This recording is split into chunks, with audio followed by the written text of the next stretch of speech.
पर मौजूमदार अंजलि को मारने के लिए एक बेहद खतरनाक प्लान बनाता है।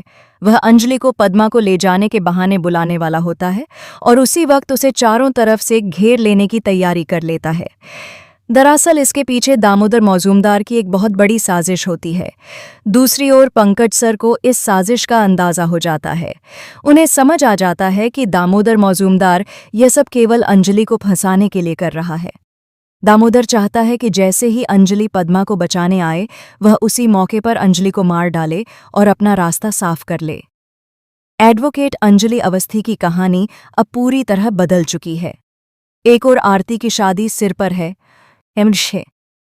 आरती की शादी तुड़वाने वाले तो कई लोग हैं, लेकिन उसकी शादी सही तरीके से करवाने वाले गिने चुने ही हैं। राघव सिंह राजपूत भी आरती की शादी सिर्फ इसलिए करवा रहा है ताकि अपने मतलब का काम निकाल सके और 21 साल पुराने केस को हमेशा के लिए दबा सके। लेकिन एडवोकेट अंजलि अवस्थी ऐसी इंसान नहीं है जो सच को दबने दे।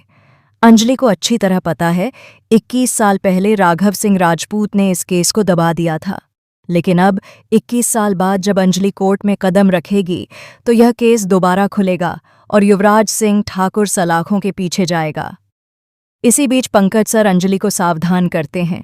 वह साफ साफ कहते हैं कि उसे वहां जरूर जाना चाहिए, लेकिन अपने साथ गार्ड लेकर जाना होगा क्योंकि दामोदर मौजूमदार की चाल अब पूरी तरह सामने आ चुकी है।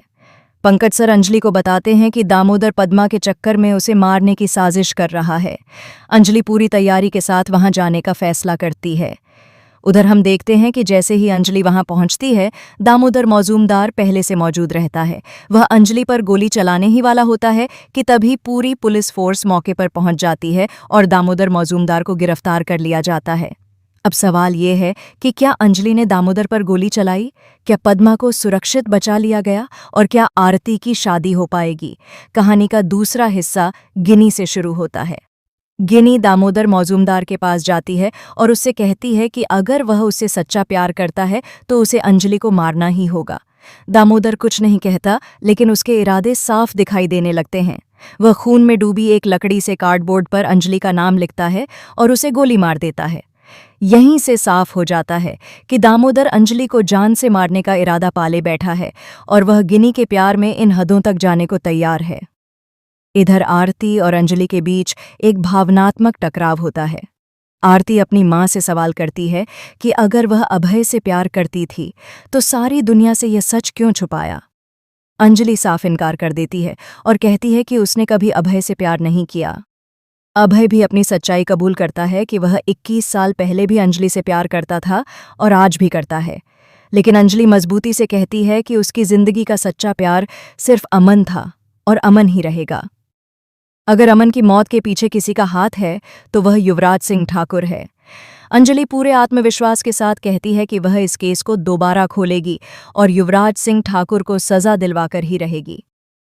आखिर में कहानी गणेश अवस्थी और राघव सिंह राजपूत तक पहुंचती है। राघव गणेश पर दबाव बनाता है कि वह कोर्ट में अपनी ही बेटी अंजलि के खिलाफ गवाही दे। गणेश पहले इनकार करता है, लेकिन अपनी नातिन के भविष्य के बारे में सोचकर मजबूर हो जाता है। राघव इस मौके का फायदा उठाने की पूरी कोशिश करता है, लेकिन गणेश अवस्थी रिश्वत और लालच को साफ ठुकरा देता है। वह बंगला, गाड़ी और दौलत सब कुछ वापस कर देता है और कहता है कि वह सादगी में ही खुश है। इसी के साथ यह एपिसोड यहीं खत्म होता है। आगे कहानी में क्या नया तूफान आएगा, ये जानने के लिए जुड़े रहिए अगले धमाकेदार एपिसोड।